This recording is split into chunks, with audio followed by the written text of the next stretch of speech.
வணக்கம். TNPSC all exams general studies பார்க்க போகிறோம். ஃபஸ்ட்டு கொஸ்டின், இந்தியாவில் அதிகம் நெல் விளையும் மாநிலம் எது? மேற்கு வங்கம். உலகிலேயே மிக நீளமான அணை ஹிராகுட் அணை. இந்தியாவில் தங்க இலைப்பயிர் என அழைக்கப்படுவது சணல். காஃபி அதிகம் உற்பத்தி செய்யும் மாநிலம் கர்நாடகா. இந்தியாவின் உயரமான புவியீர்ப்பு அணை பக்ரானங்கல் அணை. வெண்மை புரட்சி என்பது பால் உற்பத்தி. இந்தியாவின் முதல் கால்நடை கணக்கெடுப்பு மேற்கொள்ளப்பட்ட ஆண்டு 1919ஆம் ஆண்டு ஃபஸ்ட்டாக கணக்கெடுப்பு ஆரம்பிச்சிருப்பாங்க. இந்தியாவின் உள்நாட்டு மீன் உற்பத்தியில் முதன்மை மாநிலமாக விளங்குவது இந்தியாவில் உள்நாட்டு மீன்பிடித்தலில் முதன்மை மாநிலமாக திகழ்வது ஆந்திர பிரதேசம். ஏழை மக்களின் பசு என்று அழைக்கப்படுவது வெள்ளாடு. நாகார்ஜுனா சாகர் திட்டம் எந்த ஆற்றின் குறுக்கே அமைக்கப்பட்டுள்ளது? கிருஷ்ணா ஆறு. இந்தியாவின் முதல் நீர்மின் நிலையம் எங்கு நிறுவப்பட்டது? டார்ஜிலிங். இந்தியாவின் முதல் பருத்தி நெசவாலை தொடங்கப்பட்ட ஆண்டு 1818.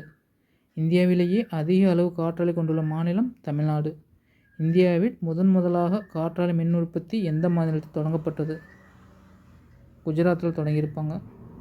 குஜராத் மாநிலத்தில் முதலாக காற்றாலை மின் உற்பத்தி தொடங்கப்பட்டது. டாடா இரும்பு எஃகு நிறுவனம் அமைந்துள்ள மாநிலம்? இந்த கொஸ்டின் அடிக்கடி டிஎன்பிசியில் கேட்குற கொஸ்டின். ஜார்க்கண்ட் ஜாம்ஷெட்பூரில் 1911ஆம் ஆண்டு டாடா எஃகு இரும்பு ஆலை ஸ்டார்ட் பண்ணியிருப்பாங்க. இந்தியாவின் முதல் சணல் ஆலை நிறுவப்பட்ட இடம் கொல்கத்தா. இந்தியாவின் முதல் அணுமின் நிலையம் நிறுவப்பட்ட மாநிலம்?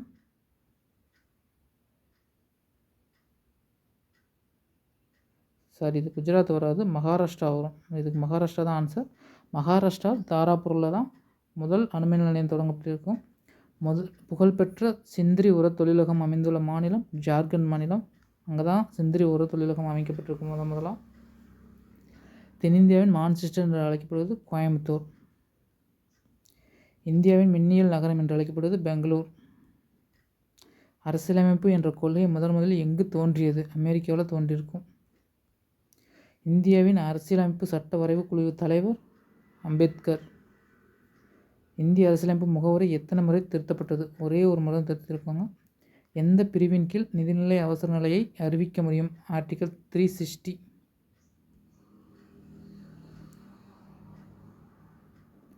இந்திய அரசியலமைப்பின் எந்த பிரிவு அரசியலமைப்பு திருத்த சட்டம் நடைமுறை குறித்து குறிப்பிடப்பட்டுள்ளது? ஆர்டிகல் 368. தேங்க்யூ.